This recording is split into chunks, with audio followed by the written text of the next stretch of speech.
ओम श्री गंगाई नाथाय नमः। जय श्री गुरुदेव, जय श्री दादा गुरुदेव।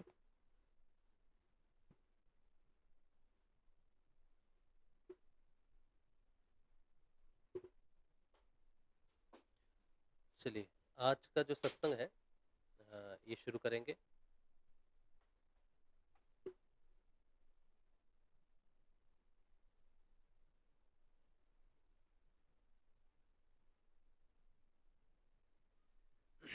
उम्मीद है कि आवाज़ जो है वो ठीक ठाक आ रही होगी। थोड़ा सा सेटिंग की ज़रूरत है।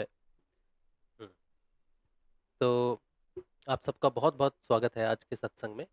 और आज का सत्संग बहुत महत्वपूर्ण है। अम, ज्ञान के विषय में अगर बात की जाए तो बहुत महत्वपूर्ण है। ठीक ठाक आ रही है आवाज़? हम्म, अभी ठीक है। तो आज का जो सत्संग है ये अ, सारी मानव जाति की अ, दृष्टिकोण से बहुत महत्वपूर्ण है। और अम, जितने भी साधक हैं संसार में जो साधना करते हैं, नाम जप करते हैं, ईश्वर की तरफ बढ़ रहे हैं, अ, उन सब के लिए ये बहुत बड़ी जानकारी है। बहुत बड़ी जानकारी है। और ये जानकारी कोई पहली बार नहीं मिली मनुष्य को, हमेशा से मिलती रही है। भगवान श्री गुरु नानक देव जी ने अ, एक बहुत बड़ी समस्या का समाधान किया मानव जाति के लिए। उन्होंने एक ऐसे मंत्र की रचना की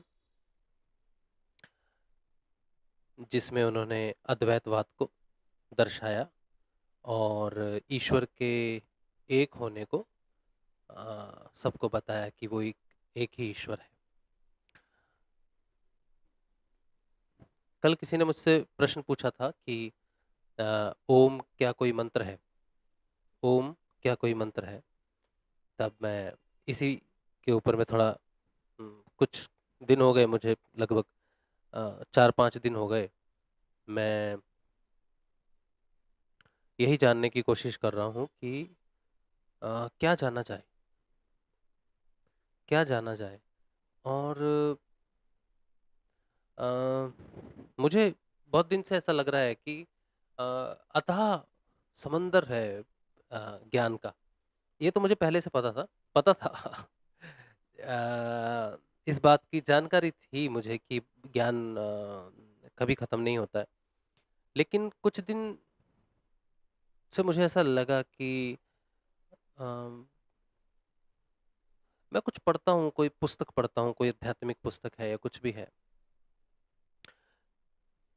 तो मैं बीच में रुक जाता हूँ ये सोच के कि मैं जो पढ़ रहा हूँ अ, ये विस्तृत है और ये बहुत है, ये बहुत ज़्यादा है।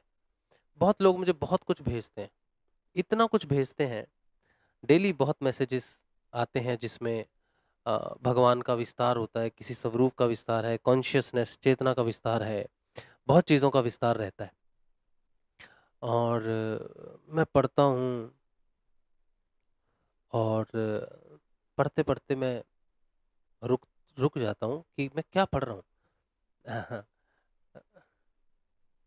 क्या जानना है हमें, हमें क्या जानना है ईश्वर के बारे में, हम क्या जानना चाहते हैं, किस विषय में जानना चाहते हैं। वो सब विषयों में अनंत है, अनादि है। उस उसका ना शुरुआत है ना अंत है, किधर से जाने, बाएं से दाएं से ऊपर से नीचे से, कहाँ से जाने उसको।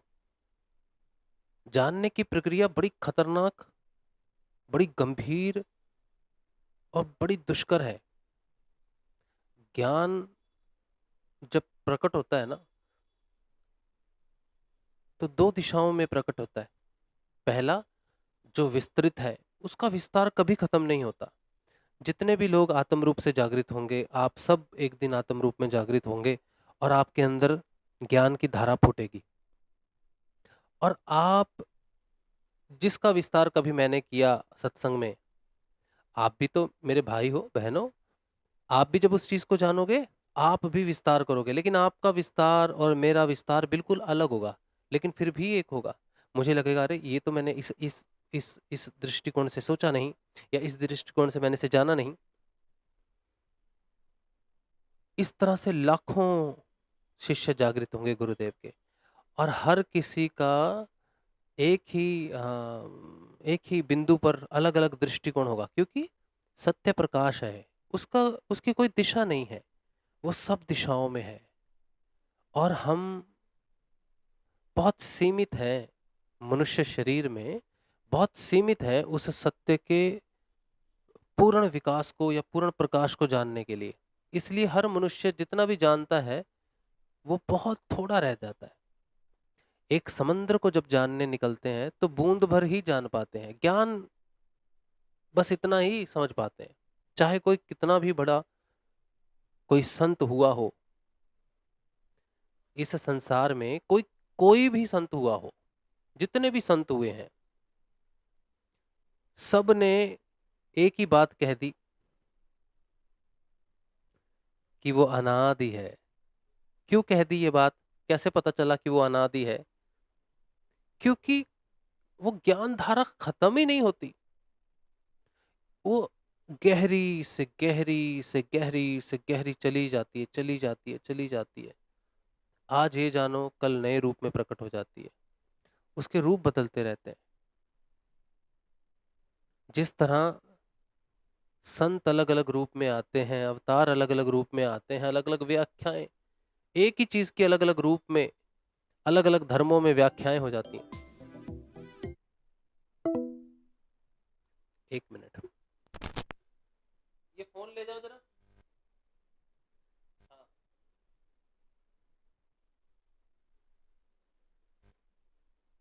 हम्म, तो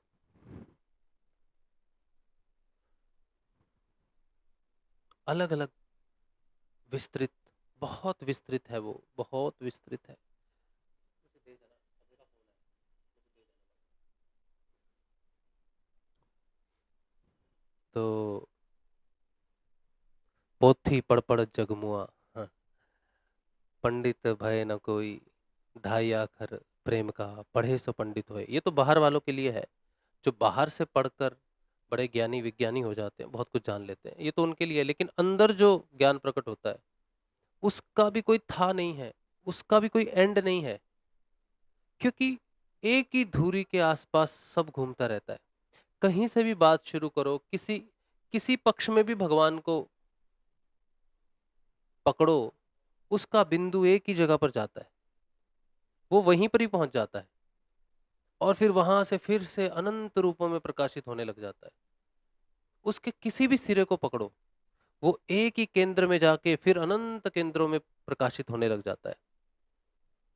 जितने भी संत हुए, जितने भी आत्मज्ञानी हुए, जिन्होंने भी उस ईश्वर को जाना, उन्होंने देखा कि एक केंद्र जो है, सारी भक्ति, सारा प्रेम, सारा ज्ञान, सब कुछ जो भगवान के प्रति है, जिसे योग कहते हैं, योग से जब भगवान पकड़ में आते हैं, चाहे वो प्रेम योग में हो, चाहे ज्ञान योग में हो, चाहे भक्ति योग में हो, लय योग में हो, नाद योग में हो, जप योग में हो, किसी भी योग में हो, जब वो पकड़ में आ जाते हैं, जब उनके साथ योग हो जाता है, तो वो एक मुख्य केंद्र पे लेके जाते हैं।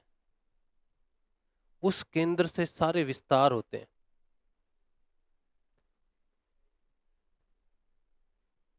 और वो ज्ञान की धाराएं जो विस्तृत होती हैं उस केंद्र से, वो अनंत है। फिर जिज्ञासु कई धाराओं में बहता रहता है, चाहे तो अनंत काल तक बहता रहे, लेकिन उसे जानना संभव नहीं। इसीलिए उसे अनादि कह दिया, अनंत कह दिया, समय से परे कह दिया।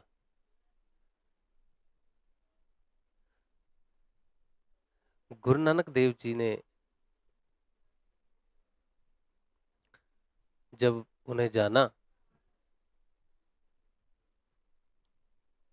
तो उनकी भी हालत वही, कि वो तो अनंत है, अनादि है, लेकिन एक बिंदु उन्होंने पकड़ा, एक केंद्र उन्होंने पकड़ा, जिस केंद्र में सब समा जाता है, जिस केंद्र का कोई सानी नहीं, कोई कोई शुरुआत नहीं, कोई अंत नहीं, बस वो दीप्तिमान है, वो चमक रहा है, वो प्रकाशित है, वो प्रकाश ही प्रकाश है, प्रकाश ही प्रकाश है। वो कहाँ से शुरू हो रहा है, कहाँ जा रहा है पता नहीं, बस जा रहा है।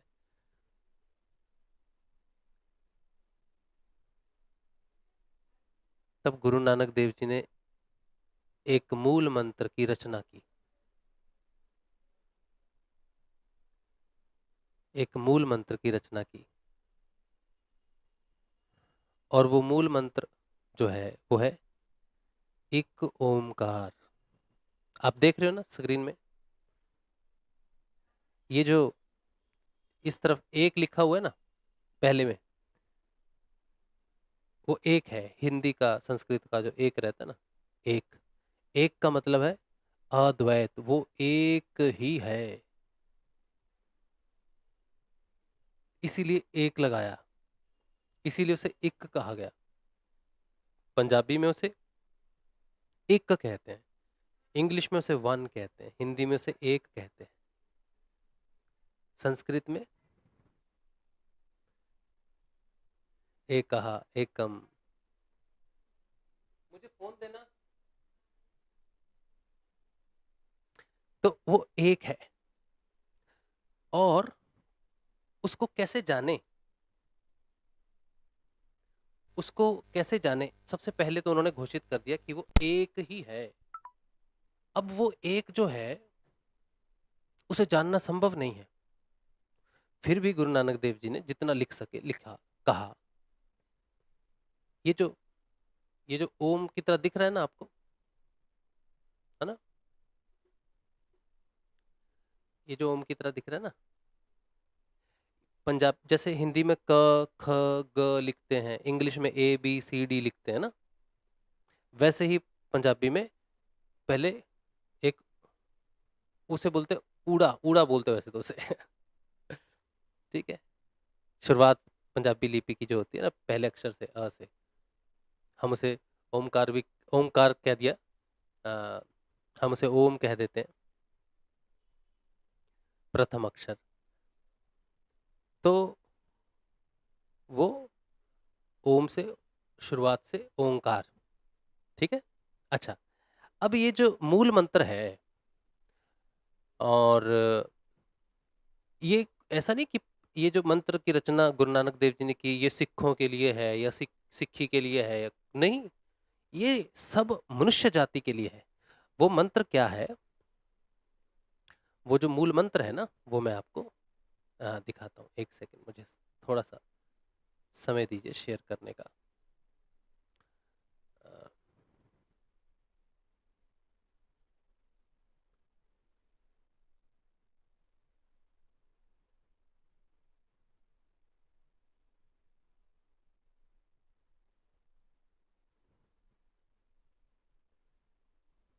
ये एक बहुत पुरानी लिपि है, मैंने इसको विकिपीडिया से लिया है। ये थोड़ी राइटिंग हो सकता है आपको उतनी समझ ना आए, लेकिन मैं इसे इसलिए शेयर कर रहा हूँ कि ये बहुत पुराना है, ये लगभग शायद 300 वर्ष जो है पुराना है, ठीक है। अच्छा,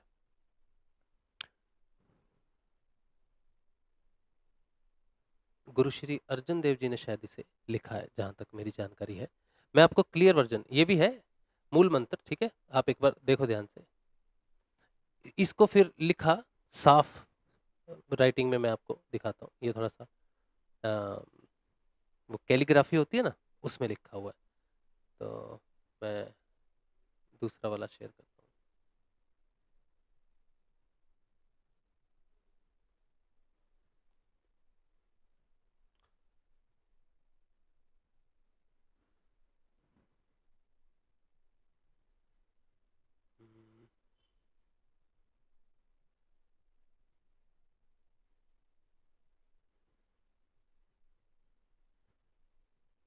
कहाँ है?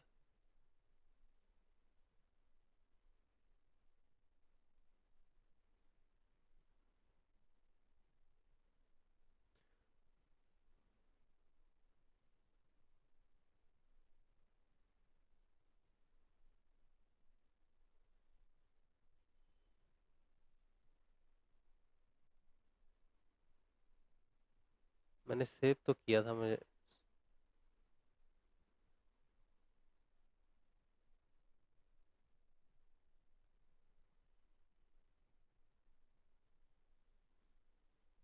हाँ, मिल गया, मिल गया। मिल गया। अच्छा, ठीक। हम्म। तो ये एक स्क्रीनशॉट मैंने लिया था, ये पंजाबी में है एक्चुअली। पंजाबी में है। मैं आपको हिंदी हिंदी में भी मिल जाएगा, मैं समझा दूंगा आपको। इस पे व्याख्या है इसकी, इसको ही हम समझेंगे, ये हमारे लिए क्या संदेश है। जो ऊपर में आप देख रहे हो ना, पहली 4 लाइनें जो है, ये मूल मंत्र है।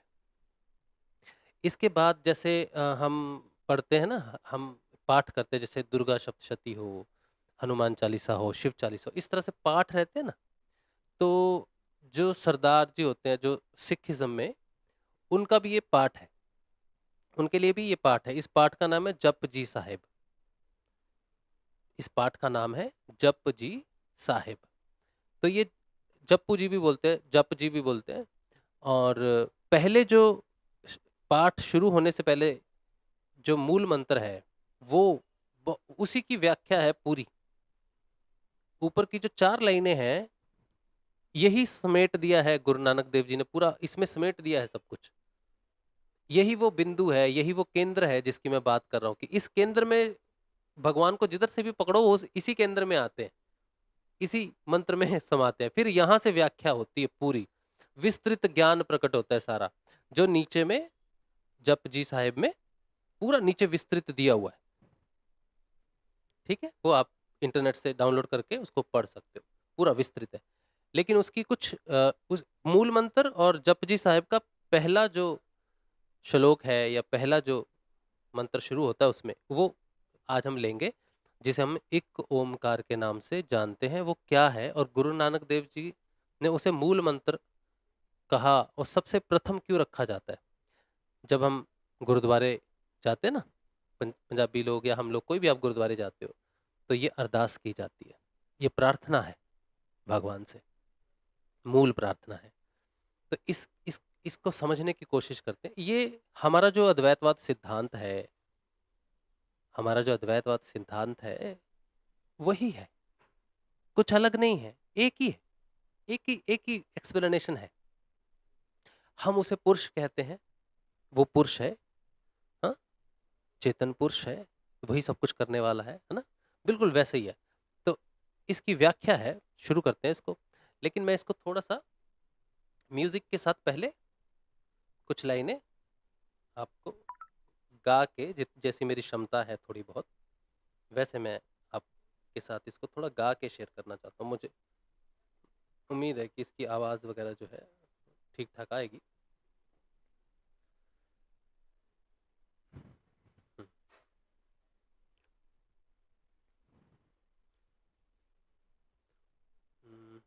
मुझे अब बताना कि आवाज़ आ रही है, मुझे उम्मीद है कि आनी चाहिए।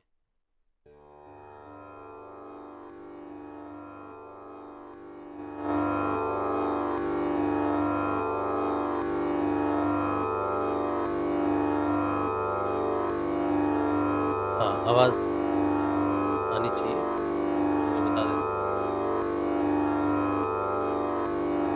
आ रही है ना?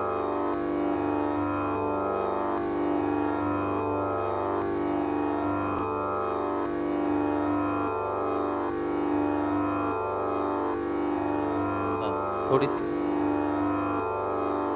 एक गुरु बहन है, उन्होंने एक बार मुझे कहा कि एक ओमकार को आप गा के देना। मुझे उतना कुछ तो नहीं गाना मैंने सीखा नहीं, लेकिन फिर भी मैं भाव के साथ कोशिश करूँगा कि ये आए वैसे, फिर व्याख्या देखेंगे। ठीक है, तो मुझे पहले ये बता दीजिए कि आपको मेरी आवाज़, और पीछे मैंने थोड़ा सा एक तानपुरा चलाया है, तो इसकी आवाज़ आपको आनी चाहिए। ठीक है,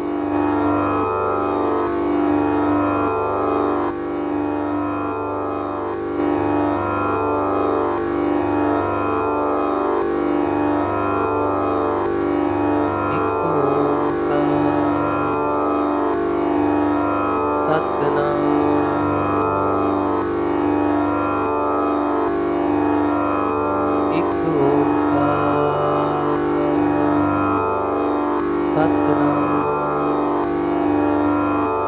करता पुरख निरभौ निर्वैर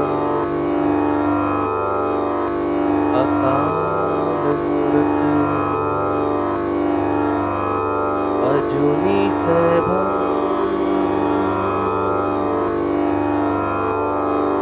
गुरु प्रसाद एक ओंकार सतनाम करता पुरख निरभौ निर्वैर अकाल मूरत अजूनी सैभं गुरु प्रसाद जप आद सच जुगाद सच है भी सच नानक होसी भी सच सोचे सोच न होवई जे सोची लख बार चुप्पे चुप न होवई जे लाई रहा लिवता भुखया भुख न उतरी जे बन्ना पुरिया पार सहस सियाणपा लख होही ते इक न चले ना किव सचियारा होइए किव कूड़े टुटे पार हुक्म रजाई चलना नानक लिखिया ना एक ओंकार सतनाम करता पुरख निरभौ निर्वैर अकाल मूरत अजूनी सैभं गुरु प्रसाद एक ओंकार सतनाम करता पुरख निरभौ निर्वैर अकाल मूरत अजूनी सैभं गुरु प्रसाद एक ओंकार एक ओंकार एक ओंकार सतनाम श्री वाहिगुरू सतनाम श्री वाहिगुरू सतनाम श्री वाहिगुरू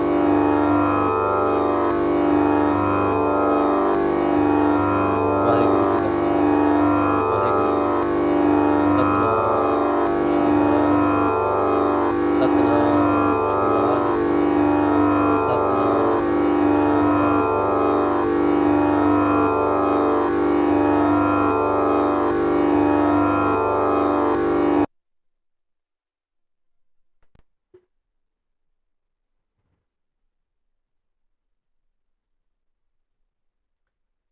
तो ये मुख्य बिंदु है जो गुरु नानक देव जी ने हमें दिया। इसमें बहुत विस्तृत व्याख्या उन्होंने डाल दी मूल मंत्र में। जो भी सरदार जी होते हैं, हमारे सिख भाई होते हैं, क्योंकि मैं पंजाब में पैदा हुआ और पंजाब में रहा 24 साल तक, पंजाब की मिट्टी मैंने खाई और मेरे अंदर, मेरे हृदय में पंजाब ही है। मैं बहुत प्रेम करता हूँ पंजाब की मिट्टी से। तो वो मेरा है पंजाब, और मैं उसका हूँ। और मेरी खुशनसीबी है कि मैंने गुरुओं की धरती पर जन्म लिया, जहाँ गुरु नानक देव जी हुए, गुरु गोविंद सिंह जी हुए, गुरु अर्जन देव जी हुए, ऐसे पवित्र संत हुए जिन्होंने सनातन की रक्षा की, सनातन धर्म की रक्षा की, मानवता की रक्षा की, मानवता को ईश्वर का रास्ता दिखलाया, धर्म के लिए युद्ध किया, प्राण दिए, और सच्ची सेवा का मूल स्वरूप जो है वो मानवता के सामने रखा। ऐसी पवित्र धरती है पंजाब की, और बड़ा सौभाग्य है मेरा कि मैंने उस मिट्टी में जन्म लिया। और उस सौभाग्य में वो सौभाग्य मेरा और भी फलित हुआ जब मेरे जीवन में गुरु भगवान आए, गुरुदेव श्री रामलाल जी से आ गए, और उन्होंने मुझे आत्म रूप से चेतना दी, और मैं समझ पाया कि जीवन क्या है, मनुष्य क्या है, लक्ष्य क्या है, और उद्देश्य क्या है जीवन का, मनुष्य जीवन का। गुरुओं की वाणी को गुरुदेव ने समझाया, साधना को समझाया, आत्म जागृति समझाई, भगवान श्री कृष्ण की वाणी, वेदों की, उपनिषदों की, अध्यात्म क्या है, माया क्या है, योग क्या है, योग प्रदान किया महाराज ने, भगवान श्री गुरुदेव ने। और भगवान श्री गुरुदेव के योग में मैं उस बिंदु पर पहुंचा कुछ दिन पहले। वो बिंदु प्रकाश बिंदु, उस बिंदु से सब कुछ अनंत है। आपने देखा ना, 2 दिन बीच में सत्संग नहीं हुआ, कल हुआ था, 2 दिन बीच में नहीं हुआ था, फ्राइडे सैटरडे नहीं हुआ। वो 2 दिन मैं इसी तलाश में था कि मैं कितना बोलूँगा या कितना जानूँगा, कितना कुछ है बताने के लिए, कितना कुछ है समझने के लिए, लेकिन ये तो ख़त्म ही नहीं हो सकता कभी, ख़त्म ही नहीं हो सकता कभी। तो वो बिंदु क्या है, जिस बिंदु को जाना जाए, जिस बिंदु पे ठहरा जाए, जिस प्रकाश में हमेशा के लिए ठहरा जा सके, तो वो प्रकाश, वो बिंदु है एक ओमकार। हम उसे ओम कहते हैं। ओम शास्त्रों में, वेदों में, उपनिषदों में लिखा है ओम तत्सत। इस पूरे ब्रह्मांड की रचना हुई है ओम से। वो शब्द ब्रह्म है, उससे सारे शब्दों का निर्माण हुआ है। जितने भी शब्द हैं सारे उसी में सिमट जाते हैं, और वो लय हो जाता है उस अनादि पुरुष में, जिसका नाम सच है। वो परम पिता परमात्मा। एक ओमकार में सबसे पहले जो शब्द है वो है इक, जैसे मैंने बताया अद्वैत बात। और ओमकार बोलते हैं इसको हम। हिंदी में बोलते हैं ओम, लेकिन पंजाबी में बोलते हैं ओमकार। ओमकार का क्या मतलब है? कार संस्कृत शब्द है, इसका मतलब है लय हो जाना। जैसे कहते हैं ना, एकीकार हो जाना, ब्रह्म के साथ एकीकार हो गया, मतलब योग हो गया, योग हो जाना। तो इक ओमकार, इक ब्रह्म के साथ, उस इक परम पिता के साथ योग की अवस्था, योग हो जाना, उसमें लय हो जाना। वो एक ही है, सब कुछ उसी से प्रकट हो रहा है, सब कुछ उसी में लय हो जा रहा है, सब उसी में जा रहा है। एक ओंकार, एक ओंकार।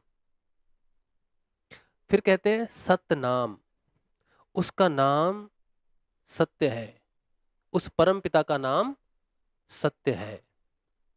हम सिर्फ उसे जान सकते हैं सिर्फ सत्य के माध्यम से, तो उसका नाम सच्चा है। तो गुरुदेव कहते हैं कि देखो, गुरुपद बाजार में नहीं मिलता, सच्चाई होनी चाहिए गुरु के पास।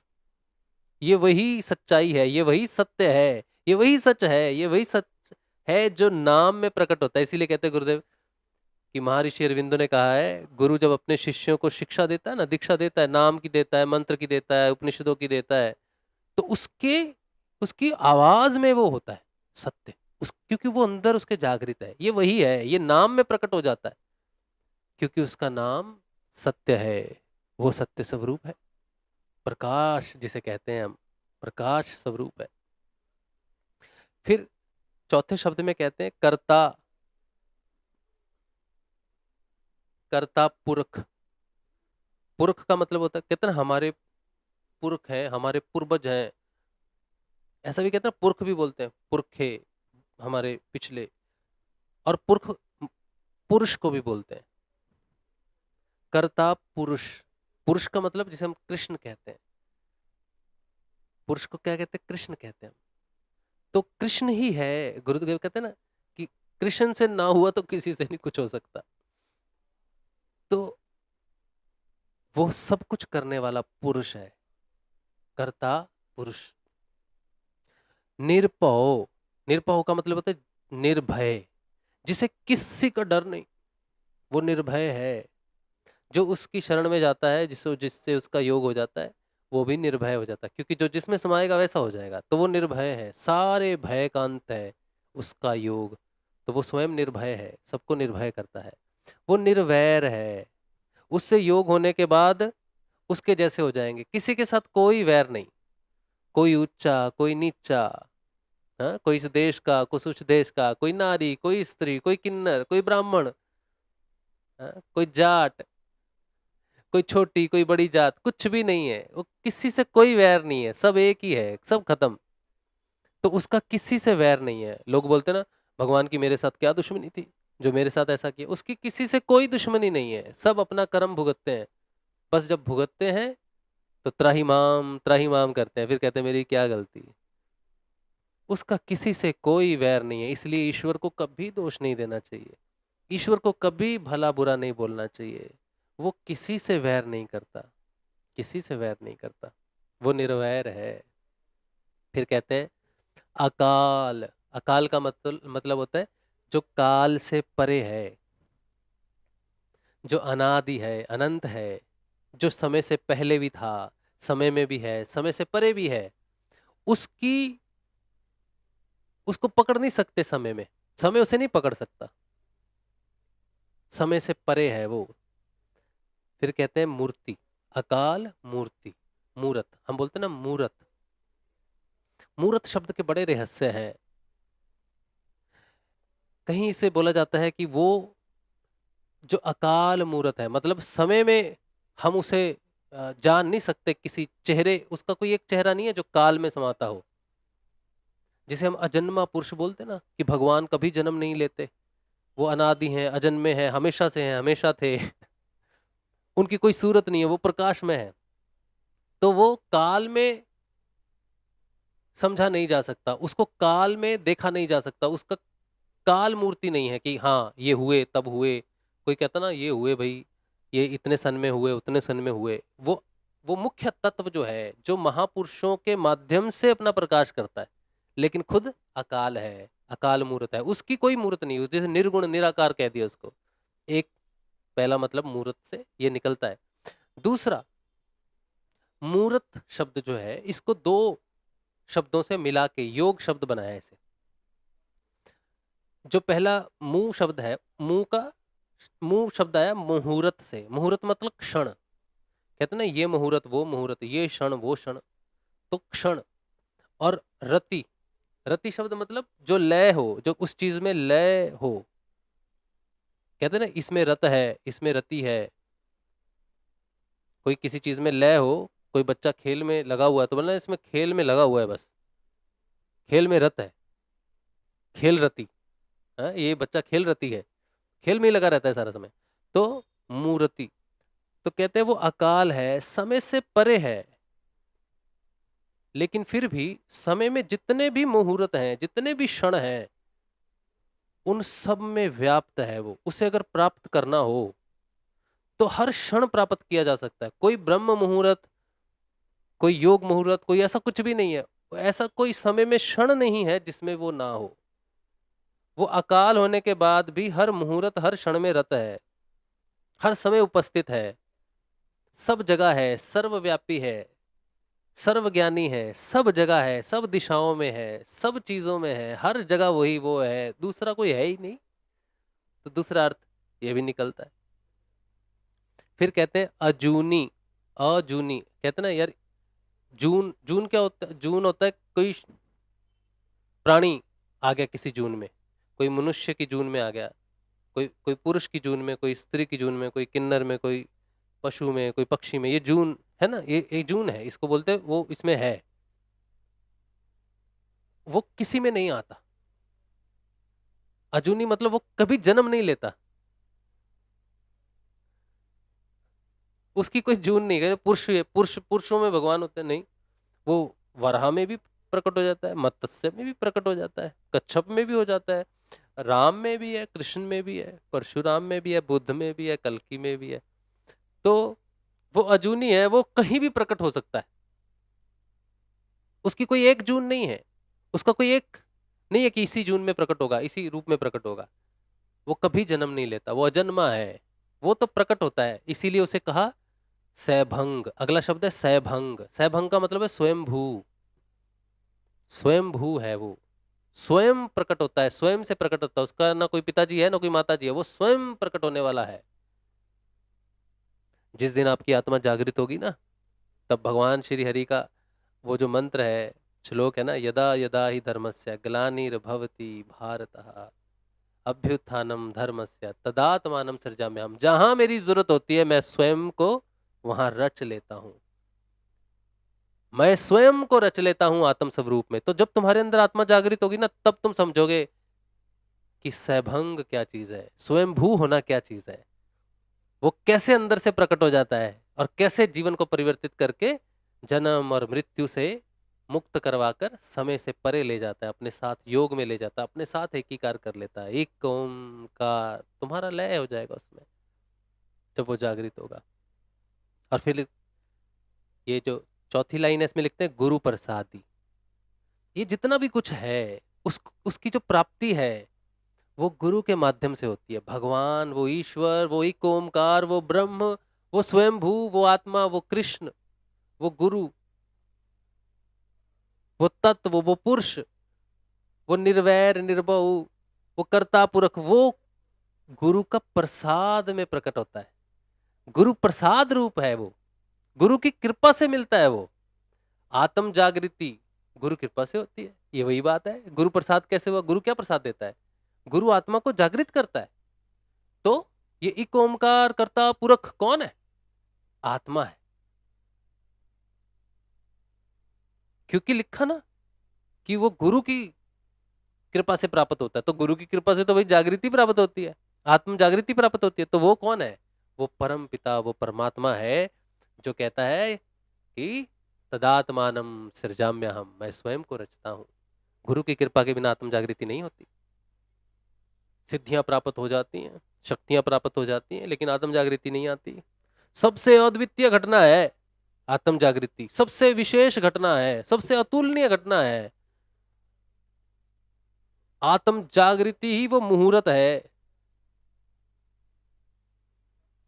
जिसे भगवान श्री हरि ने कल्प कहा है, कल्प की शुरुआत कहा है। इससे बड़ा कुछ भी नहीं, इससे बड़ी कुछ भी सिद्धि नहीं, कुछ भी नहीं है संसार में आत्म जागृति से बड़ा।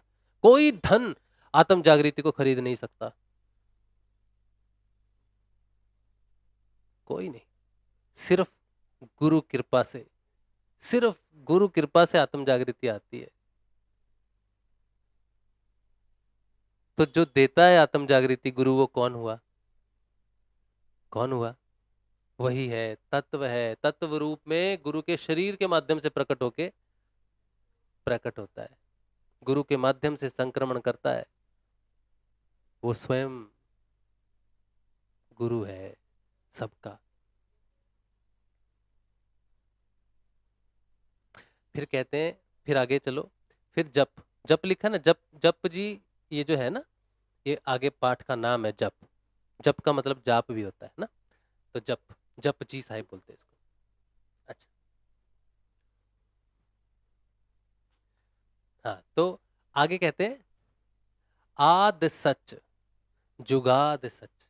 आदि सच जुगादि सच, मतलब वो आदि काल से सत्य है और जुगादि काल से सत्य है वो। है भी सच, आज भी सच है, अभी भी सच है, नानक होसी भी सच, और आगे भी हमेशा सच ही रहेगा।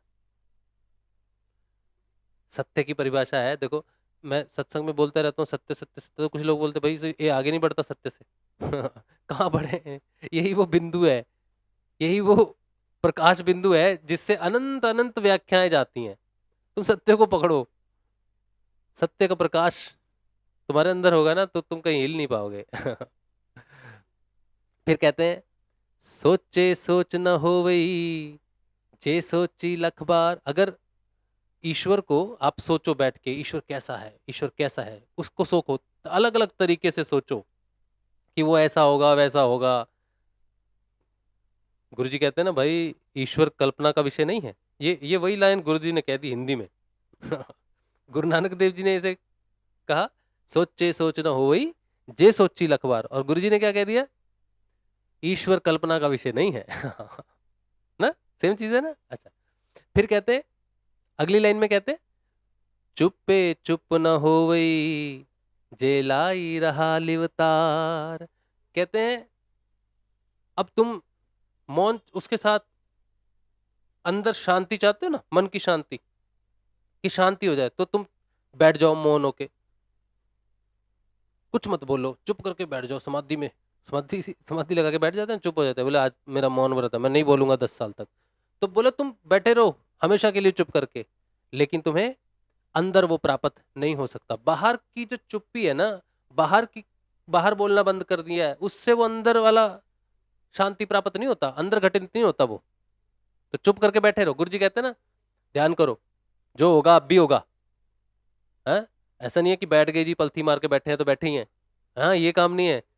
अगर नहीं कुछ होता तो जाओ, होगा तो अभी होगा, नहीं तो बैठे रहो। तो ये वही बात गुरु जी की बात है कि ऐसे बैठने से, बैठे हैं जी ध्यान में बैठे हैं, हाँ हम बैठे हैं ध्यान में, ध्यान से बैठने से क्या होगा, घटना घटनी होगी, घटना घटनी होगी।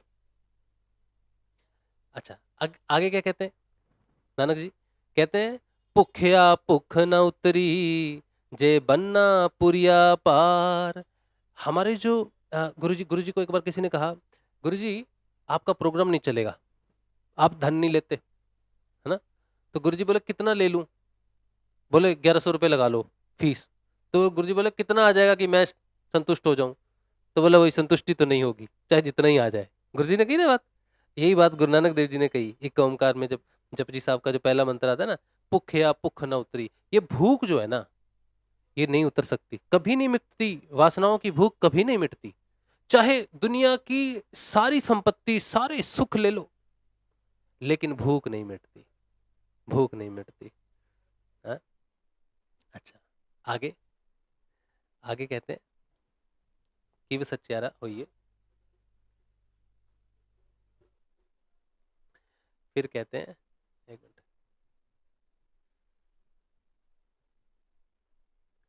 कि वो सच्चारा होइए। मेरे पास आगे ना इसका ये नहीं है, मैं स्क्रीनशॉट लेता हूँ, एक मिनट।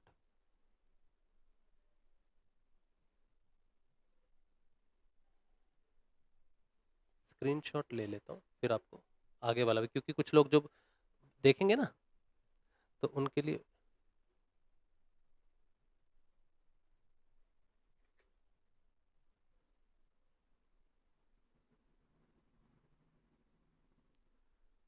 स्क्रीनशॉट ले लिया है, मैं शेयर कर देता हूँ इसको, एक मिनट।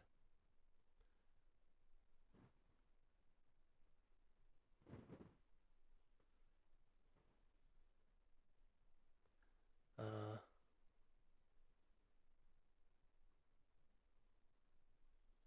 हम्म, तो ये है आगे, ठीक है। हाँ, दिखाई दे रहा है ना?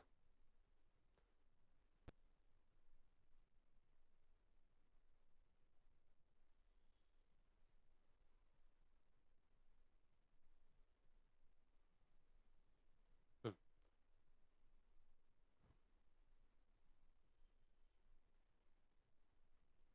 ये दिखाई दे रहा होगा। चलिए, तो फिर आगे कहते हैं, नानक जी कहते हैं, सहस सियाणपा लख होही, सहस सियाणपा लख होही, ता इक न चले नाल।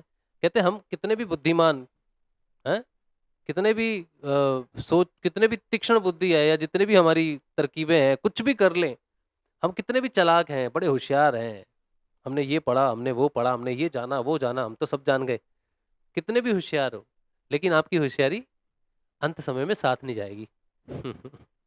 आपकी तीक्ष्ण बुद्धि साथ नहीं जाएगी अंत में।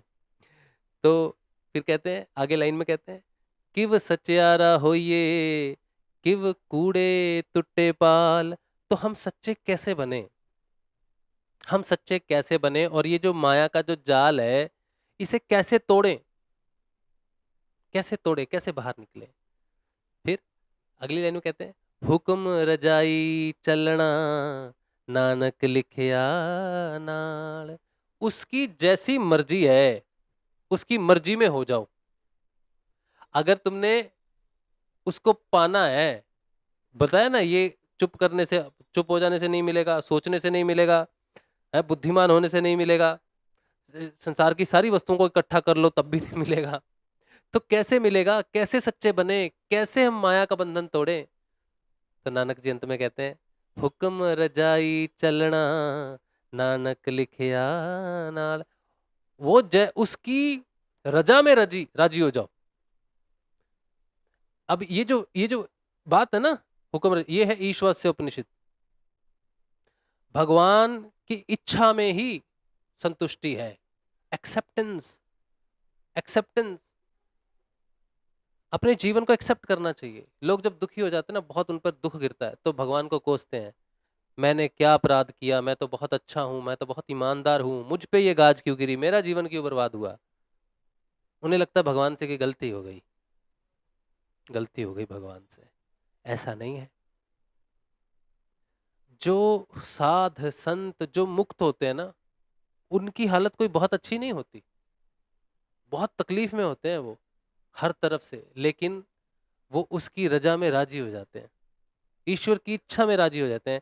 जीसस ने कहा, तेरी जैसी इच्छा है पिता वैसा कर, और जैसे करना चाहता है वैसे कर, मैं प्रस्तुत हूं। और जब आप में जागृति आएगी ना, आत्म जागृति आएगी, तब इसी से, यहीं से आएगी, एक्सेप्टेंस से आएगी। लोग पूछते हैं समर्पण क्या है, एक्सेप्टेंस ही समर्पण है। अभी 2-3 दिन पहले ना, एक छोटा सा 12 मिनट का मेरा वीडियो आया, जिसमें मैंने समय से वार्तालाप का एक वीडियो, 12 मिनट का वीडियो है वो 12 मिनट के वीडियो में, अगर कोई उस 12 मिनट के वीडियो को समझ जाए ना, तो ये यही बात उसमें आती है, समय क्या बोल रहा है हमें। वो बहुत ही गूढ़ ज्ञान है 12 मिनट का, बहुत ही गूढ़ ज्ञान है वो। समर्पण की कुंजी है वो, समर्पण की कुंजी है एक्सेप्टेंस। जैसे फल तब तक नहीं होता जब तक बीज नहीं होता, तो समर्पण फल है, और उसका बीज है एक्सेप्टेंस, स्वीकृति, कि तेरी इच्छा में ही मेरी इच्छा है, तू जैसा चाहेगा मैं खुश हूं। कोई उदासी नहीं रहता, कोई असंतोष नहीं रहता, कोई ईर्ष्या नहीं रहती, कोई वैर नहीं रहता, कोई डर नहीं रहता, क्योंकि पता है कि उसकी इच्छा के बिना तो कुछ भी नहीं होना। उसकी इच्छा के बिना कुछ भी नहीं होता। क्यों नहीं होता उसकी इच्छा के बिना? लोग कहते हैं जब उसी की इच्छा के, जब सब कुछ उसी की इच्छा से होना, तो हमारे कर्म फल का क्या है। वो लोग ये नहीं जानते कि बेटे, बात सुन ध्यान से, तुझे कर्म फल की स्वतंत्रता है, कर्म कर्म करने की स्वतंत्रता है, लेकिन कर्म फल पर तेरा अधिकार नहीं है। इसलिए जो कुछ भी होता है वो फल है। संसार में जो भी घटना घटती है ना, वो फल फल है, फलित हुआ है वो। तूने जो कर्म किया था वो किया था, लेकिन जो तेरे सामने प्रस्तुत हो रहा है वो फल है, और उस फल पर ईश्वर की इच्छा है। इसीलिए जो कुछ भी फलित होता है वो ईश्वर की इच्छा से होता है, वो फल स्वरूप है। तू कर जो करना चाहता है, तुझे वो बाधा नहीं देता, स्वतंत्र है। लेकिन जो भी तेरे सामने आएगा, तूने अच्छा किया और तेरे साथ आगे बुरा हुआ, तो ये सोचे कि मैंने तो अच्छा किया था, मेरे साथ बुरा हुआ, तो जरूरी नहीं है कि तेरे उस कर्म का फल अभी आया है, क्योंकि तुझे अच्छा होना ही था।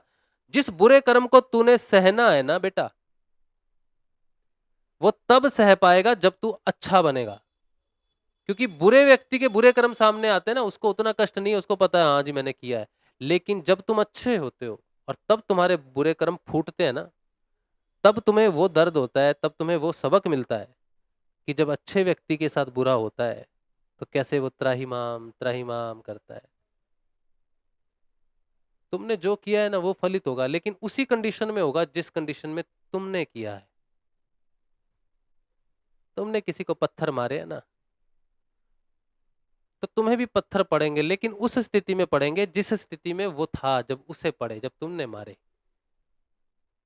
लेकिन तब तुम वैसे ही एक्सेप्ट नहीं करोगे, कहोगे मैंने क्या किया। भीष्म पितामह ने कहा भगवान श्री कृष्ण से, मैंने अपने 100 जन्म देखे हैं प्रभु, मैंने ऐसा कोई कर्म नहीं किया कि मेरा अंत बाणों की शैया पर ऐसे पड़े पड़े हो। तो कृष्ण भगवान ने किया बस 100 ही देखे, आगे नहीं देखा, आगे नहीं देखा। तो भगवान श्री कृष्ण ने उन्हें उनका एक कर्म दिखाया पीछे, जिसमें एक शायद कोई चिड़िया या कुछ कीट या कुछ था, जानवर था शायद। भीष्म पितामह ने उसे कटीली झाड़ियों में फंसा दिया था, फंस के उसकी उस कटीली झाड़ियों में उसने प्राण त्यागे। तो भीष्म पितामह ने प्राण वैसे ही त्यागे, कांटों पर, बाणों पर, छैया पर। तो हम जितना देख सकते हैं ना, उससे परे भी हमारे कर्म संयोजित है, जिसे वो देखता है, वो कर्ता पुरुष देखता है। और इसीलिए जो भी दे उसे मानव को सिर्फ एक्सेप्ट करना होता है। रो सकता है, दुख में रो सकता है, रोने की आजादी है, लेकिन शिकायत, शिकायत किससे करेगा तू। शिकायत ना करनी पड़े इसीलिए उसका नाम जप, उसका नाम जप। जो हो गया उसे मिटा नहीं सकते, लेकिन आज जो है वर्तमान है तुम्हारे पास, और समर्थ सदगुरु है तुम्हारे पास, उसका दिया हुआ सच्चा नाम है तुम्हारे पास, जो तुम्हें आत्म रूप से जागृत कर सकता है, मुक्त कर सकता है तुम्हारे हजारों हजारों कर्मों के बंधन से, उठा सकता है तुम्हें, निकाल सकता है इस माया के जाल से। तो किव सच्चारा होइए, किव कूड़े टुट्टे पाल। कैसे टूटेगा माया का बंधन, तो कहते उसकी रजा में राजी हो जाओ, उसकी रजा में राजी हो जाओ, बस वही जा सकता है। उसका नाम ही है जो जा सकता है तुम्हारे साथ, और कुछ भी नहीं जाना। ये मूल मंत्र है भगवान श्री अ, गुरु नानक देव जी का, और जपजी साहिब का पहला मंत्र है। इसमें बहुत कुछ समेटा हुआ है, बाकी व्याख्या है आगे बहुत। जिसने मूल मंत्र जान लिया, जिसने सत्य को जान लिया, जिसने आत्मा को प्राप्त कर लिया, वो पार हो जाएगा, उसे कोई रोक नहीं सकता। भगवान श्री हरि गीता में कहते हैं, अर्जुन जिसे मेरा योग एक क्षण के लिए भी प्राप्त हो जाए, फिर वो जन्म और मृत्यु के चक्कर में नहीं पड़ता। और उस योग को प्राप्त करने के लिए एक्सेप्टेंस ही कुंजी है, समर्पण तो फल है।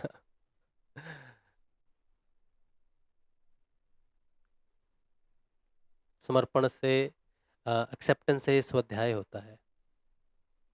जीवन तुम्हारा तप है, तपश्चर्या है।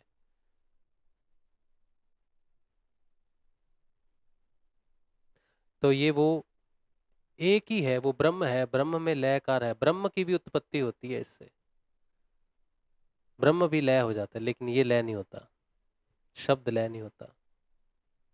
शब्द ही है उस तक पहुंचने का एकमात्र रास्ता।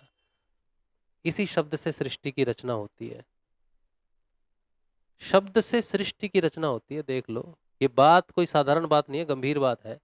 सृष्टि में सब कुछ आता है, ब्रह्मांड में सब आकार विकार सब इसी में आते हैं, लेकिन इस ब्रह्मांड की भी रचना शब्द से होती है।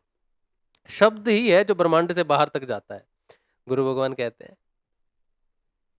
कहते हैं इस सृष्टि की रचना शब्द से हुई है, शब्द से ही सृष्टि से बाहर निकला जा सकता है। धारा अगम लोक की गुरुदेव दिए बताए, जपत उलट ही सदा, जपत जपत उलट ही सदा, स्वामी संग मिलाए। तो धारा को उल्टा करो, राधा शक्ति। तो जप है, जप है जो सृष्टि से बाहर निकालता है। वो इस ईश्वर का नाम है जो सृष्टि की रचना करता है और बाहर है। उसका नाम सच्चा है। क्यों कहा गया है उसका नाम सच्चा है? क्योंकि सृष्टि लय हो जाती है, और जो क्षणिक है, जो लय हो गई वो तो चली गई, लेकिन जो समय से समय में भी लय ना हो, वो उस पुरुष का नाम है जो कभी लय नहीं होता। हजारों हजारों प्रकृति प्रकट होती है, नष्ट होती है, लय होती है, प्रकट लय, ये चक्कर चलता ही रहता है। एकमात्र वो नाम है जो लय नहीं होता। आय हाय हाय, क्या बात है। एकमात्र वो नाम है जो लय नहीं होता, और वो नाम है सच्चा, सत्य। उसका नाम सत्य है। और वो देता कौन है? जिसके अंदर सत्य जागृत हो, और वो है गुरु। गुरु का दिया हुआ नाम ही वो अक्षर ब्रह्म है। सच्चा गुरु समर्थ सदगुरुदेव जो नाम देता है, उसी की व्याख्या है एक ओमकार। किसी का गुरु ओम जप के स्वयं को प्राप्त करता है तो ओम देगा। जैसे भगवान श्री कृष्ण ने अर्जुन को कहा, बेटा ओम जप और मेरा ध्यान कर। और हमारे गुरुदेव ने कहा, बेटे ये नाम जपो, ये राधा कृष्ण का मंत्र जपो और मेरा ध्यान करो। इसी में ही हमारी मुक्ति है। यही है वो हमारे लिए वो दिव्य मंत्र, संजीवनी मंत्र, जो हमें सृष्टि से, प्रकृति से, जन्म और मृत्यु से बाहर लेके जा सकता है। यही है हमारा एक ओमकार, जो राधा कृष्ण का मंत्र है। गुरु का दिया हुआ मंत्र ही है वो एक ओमकार। वो सच्चा नाम है, नाम है, ईश्वर का नाम है, अक्षर ब्रह्म है।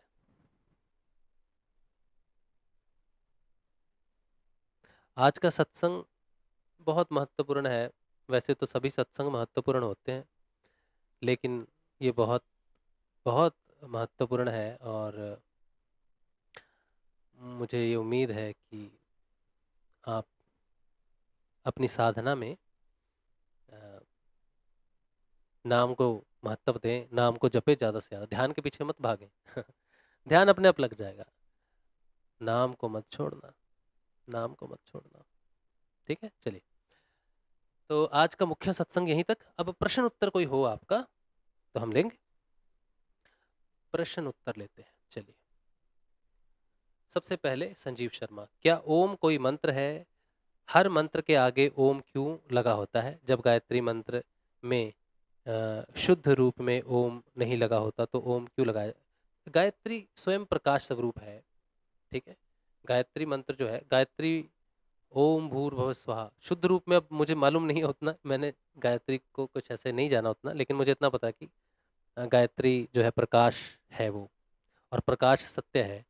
और अ, आत्मा का जो प्रकाश है उसे ही सत्य कहा जाता है। और ओम से सब चीज़ों की रचना होती है, और गायत्री का प्रकाश ही है जो प्रकट होता है, जिससे सब कुछ रचना होती है। तो ओम में और गायत्री में कोई अंतर नहीं है, कोई अंतर नहीं है, दोनों एक ही है। और बाकी तो पूरा आज सत्संग हो गया। आपने प्रश्न पूछा था, मुझे याद था, और मैं रिसर्च कर रहा था पिछले कई दिनों से, अपने स्वयं को देख रहा था कि मैं क्या, किधर जा रहा हूँ, क्या कर रहा हूँ, कुछ समझ में नहीं आ रहा। तो ये आज आया आपके सामने सब कुछ। अच्छा, संजीव शर्मा आगे कह रहे हैं, और क्या एक ओमकार भी ओम ही है? हाँ, हाँ, ये तो पूरी व्याख्या हो गई है। और क्या जैसे वेदों में वर्णित ओम और ओम क्या ईश्वर भिन्न भिन्न है, जिसके 5 अवयव हैं? 5 क्या, इनके पता नहीं कितने ही अवयव हैं। बहुत ये तो विस्तृत है, जैसे बोल दे यहाँ से विस्तार शुरू होता है। ये केंद्र बिंदु है। ओम जो है केंद्र बिंदु है, इसीलिए तो गुरु नानक देव जी ने कहा ना, एक ओमकार, एक ब्रह्म में, एक ओम में सब कुछ लय हो जाता है। इसी में सब कुछ लय हो जाता है, इसी से सब कुछ प्रकट होता है। फिर जितने जो ज्ञानी हैं, जिन्होंने जितनी व्याख्या करनी है करो। फिर तो बहुत कुछ है जानने के लिए, है ना। ओम तत्सत। हमने तो ये कह दिया, उन्होंने एक ओमकार कह दिया। तो अच्छा, ये मुस्लिमों में भी होता है। मुस्लिमों में भी होता है, मुझे एग्जैक्टली अभी शब्द याद नहीं आ रहा। बिल्कुल ऐसे, बिल्कुल यही है। अ, एक मिनट, अगर मुझे थोड़ा समय दो आप जरा।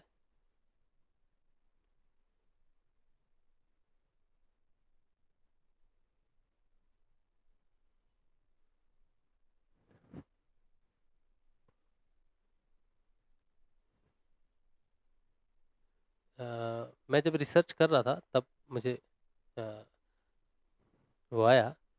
तो मुस्लिमों में भी माना जाता है इसमें। उन उन उन वो क्या बोलते हैं इसको, वो एग्जैक्टली अभी मेरे पास व्याख्या नहीं है। मैं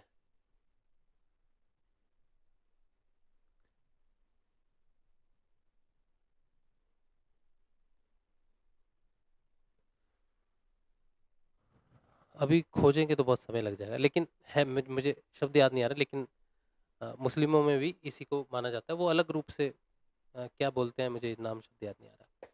अच्छा, ढूंढेंगे तो आप मुझे बताएंगे, अगले सत्संग में मैं ज़रूर बता दूंगा आपको। अच्छा, क्योंकि उस पर मैंने ज़्यादा विस्तृत जानकारी नहीं प्राप्त की, जो मेरे अंदर घट रहा था वो मैंने जानकारी के लिए मूल मंत्र निकाला। अच्छा, उसके बाद सबको जय श्री गुरुदेव आप सबको।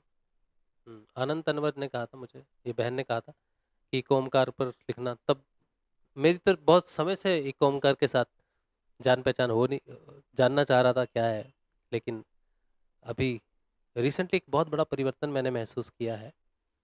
अ, उसके बाद बहुत गंभीर रूप से जानकारी ये है, गहरी जानकारी। देखो, बात तो वही है जो हम पहले से करते आए हैं, लेकिन अभी साक्षात्कार में थोड़ी गंभीरता आ गई है।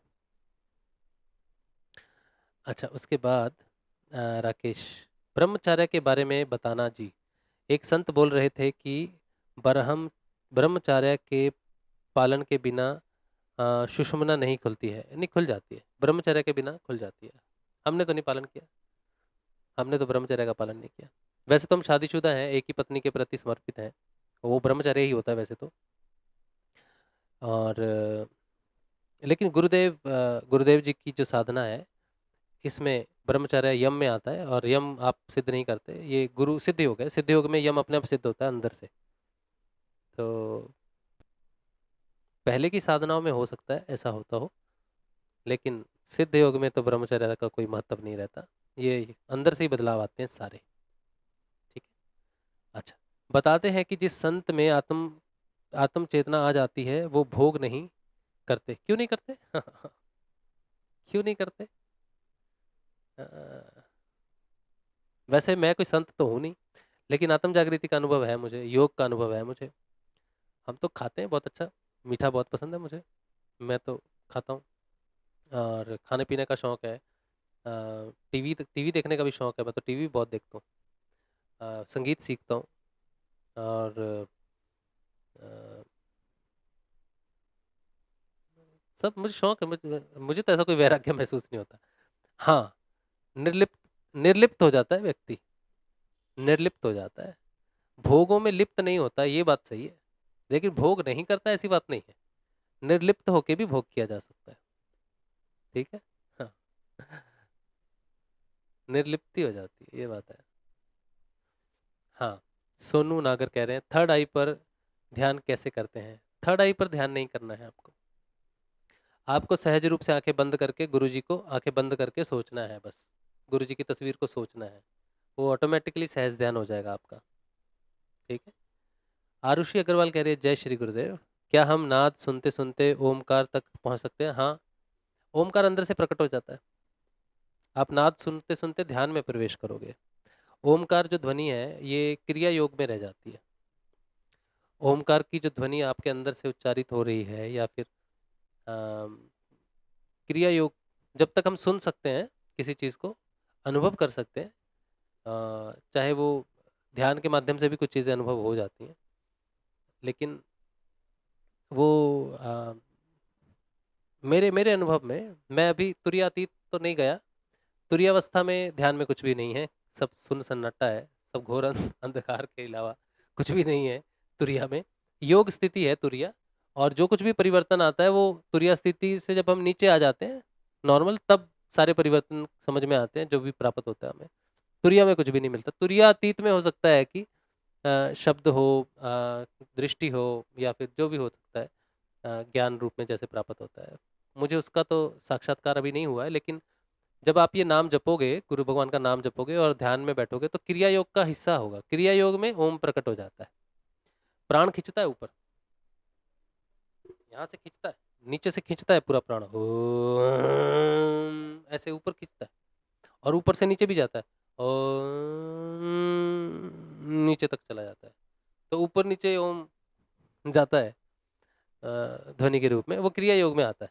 तो सभी को आएगा, कोई बचेगा नहीं, सबको सबको प्रकट होगा ओम, जरूर होगा।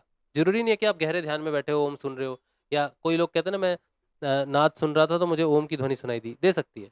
ऐसे भी सुनाई दे सकती है ध्वनि, और आपको वैसे भी अंदर से प्रकट होगी। सारे मंत्र वंत्र सब प्रकट होंगे आपको। तो जब आपको अलग अलग मंत्र प्रकट होंगे, तो आप ये मत सोचना मेरे अंदर से ये मंत्र प्रकट हुआ है, मुझे ये करना है वो करना है, करना कुछ भी नहीं है आपको। जो ध्यान में आया ध्यान में चला जाएगा। आपको गुरुदेव का ही मंत्र जपना है, चाहे कोई भी मंत्र ध्यान में प्रकट हो। आपको कह दिया जाए कि आप ब्रह्म हो, इंद्र हो, राम हो, कृष्ण हो, आप कुछ भी नहीं हो। ध्यान की बात ध्यान में, आप एक साधारण बनो, सरल बनो, ठीक है। जो भी परिवर्तन आएगा वो जग जाहिर होगा। आपको बताया नहीं जाएगा कि आप ये हो वो हो, आप जो हो वो प्रकट हो जाएगा संसार के सामने, ठीक है। अच्छा चलिए आगे। रीना ये कह रही हैं, वो समय वाला सत्संग में मज़ा नहीं आया था क्योंकि क्वेश्चन आंसर नहीं हुआ था लास्ट में। बुरा मत मानना राजू भाई, नहीं नहीं बुरा उसमें वो तो रिकॉर्डेड था ना वो तो रिकॉर्डेड प्रोग्राम था, उसमें आप प्रश्न कैसे पूछ सकते हो। तो कुछ एक प्रोग्राम रिकॉर्डेड होते हैं ना, तो उसमें थोड़ा क्रिएटिव, मुझे थोड़ा क्रिएटिव काम करने का मौका मिलता है। हाँ, मेरे अंदर भी कुछ क्रिएटिवनेस है, तो मैं उसको कैसे कैसे बाहर निकालूं। जैसे अभी यमराज आएंगे, है ना, तो यमराज के साथ एक सेशन होगा, सत्संग होगा, उनसे हम पूछेंगे, हाँ आप बहुत डराते हो हमें, क्या बात है क्यों डराते हो इतना। तो वो आएगा, चित्रगुप्त जी के साथ आएगा, ठीक है, आपने रिकॉर्ड कहाँ रखे हैं हमारे कर्मों के, वो सब आएगा। उसके बाद चित्त के साथ आएगा, मन के साथ आएगा, इस तरह से अलग अलग लोग आएंगे हमारे हाँ, आएंगे तो मतलब मैं जो कहना चाहता हूँ, अगर वो उनके विषय में है और उन्हीं की तरफ से हम सुने, तो हमें सुनने में अच्छा लगेगा ना, मनोरंजन होगा ना हमारा थोड़ा सा। हाँ, तो इसीलिए वो क्रिएटिव क्रिएटिव आइडियाज हैं उसमें, कोई बात उसमें क्वेश्चन आंसर नहीं हो सकते, ठीक है। चलो, और ये बुरा बुरा बोलने वाली बातें मैं नहीं, बुरा क्यों मानेंगे हम, किसी किसी चीज, बुरा और अच्छा कुछ भी नहीं होता जो भी होता है सत्य होता है। हाँ, राजीव कुमार कह रहे हैं बांगे इलाही, नहीं बांगे इलाही अलग चीज है। वो चीज, वो शब्द अलग है, वो शब्द अलग है। कल हम सत्संग में बताएंगे आपको, ढूंढेंगे हम, रिसर्च में आया था, मैंने लिखा नहीं, बताएंगे कल। हम्म। धर्मेंद्र यादव कह रहे हैं, गुरु भाई मैं पहले बहुत टीवी देखता था, बहुत पिक्चर देखता था, बहुत गाने सुनता बहुत घूमता था। गुरु भाई अब कुछ करने का मन ही नहीं करता है, लगता है मैंने कभी कुछ किया ही नहीं। ऐसी बात नहीं है, देखो, मैं तो फिल्म इंडस्ट्री से ही हूँ, मैंने तो नाटक वगैरह किए हैं, थिएटर किया है, फिल्मों में एक्टिंग की है, गाने वाने गाए हैं, तो मेरा तो वही फील्ड था,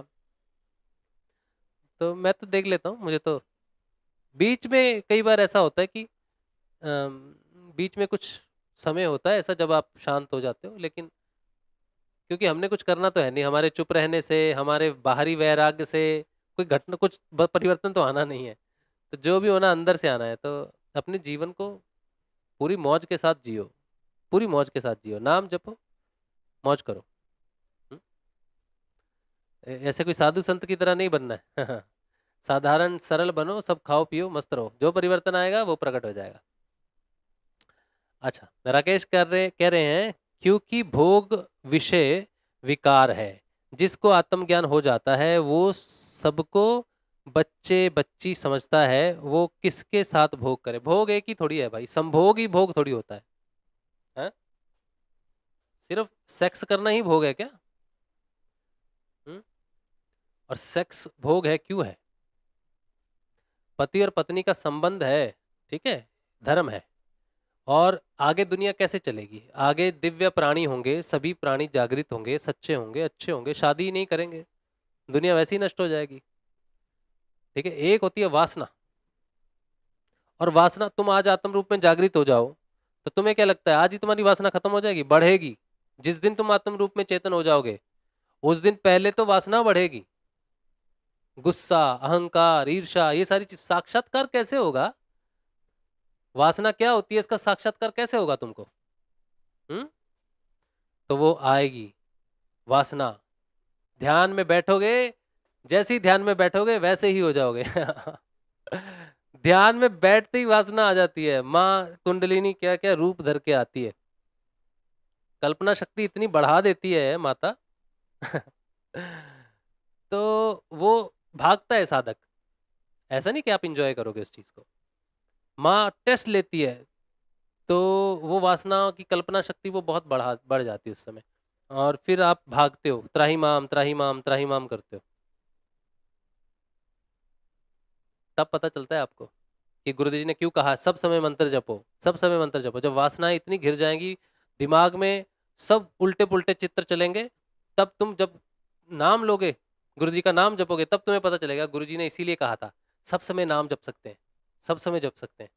तो अब तो मैं बहुत घिरा मुसीबत में, वासनाओं में बहुत गिर गया, क्रोध में गिर गया, घृणा में गिर गया, ईर्ष्या में गिर गया। फिर मंत्र जपना। ठीक है, समय लगता है राकेश भाई। आत्म साक्षात्कार बड़ी उल्टी खीर है। ठीक है। और जो साधुओं ने कहा, संतों ने कहा, कह दिया कह दिया। आपके लिए सत्य वही होगा जो आप जानोगे। ठीक है, चलिए आज का सत्संग यहीं रखते हैं। उम्मीद है कि आज के सत्संग में हमें गुरु जी के जो दिया हुआ नाम है गुरु जी का, उस पर श्रद्धा हो, विश्वास हो।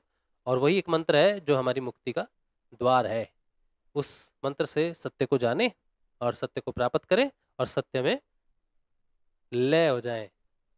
हाँ, चलिए आज का सत्संग। और एक बात है, मेरा निवेदन है आपसे कि सत्संग में सहयोग कीजिए। सत्संग में सहयोग बहुत कम है। वैसे तो बड़ी मुश्किल होती है। एक सत्संग करते समय मुझे अच्छा भी नहीं लगता, लेकिन पारिवारिक व्यक्ति, अगर सहयोग ना मिले पारिवारिक व्यक्ति को तो मुश्किल हो जाता है बहुत। ठीक है, तो सहयोग करें और चैनल को ज्वाइन ज़रूर करें। देखिए बहुत कम है, मेंबरशिप भी है, ज्वाइन भी नहीं करता कोई। ज्वाइन करें, उससे भी सहयोग प्राप्त होता है। तो जो भी सहयोग करना चाहते हैं हमें, वो मेरा ये नंबर है, यही मेरा गूगल पे है, व्हाट्सएप जो भी है यही है। आप इस पे करें तो हमें सत्संग में, राजू शर्मा नाम आएगा, राज शिव वैसे मुझे बोलते हैं, राजू शर्मा करके आता है नाम। तो सहयोग करें। आपका बहुत बहुत धन्यवाद। आप सत्संग में आए, आते रहिए, सब्सक्राइब कीजिए, शेयर कीजिए, लाइक कीजिए, ज्वाइन कीजिए मेंबरशिप। और सत्संग में सहयोग करना है तो मेरे व्हाट्सएप नंबर, मेरे फ़ोन पे नंबर पे कर सकते हैं। बहुत बहुत धन्यवाद। जय श्री गुरुदेव, जय श्री दादा गुरुदेव। आज का सत्संग श्री गुरुदेव के श्री चरणों में। कल मिलते हैं, कल के सत्संग में। जय श्री गुरुदेव।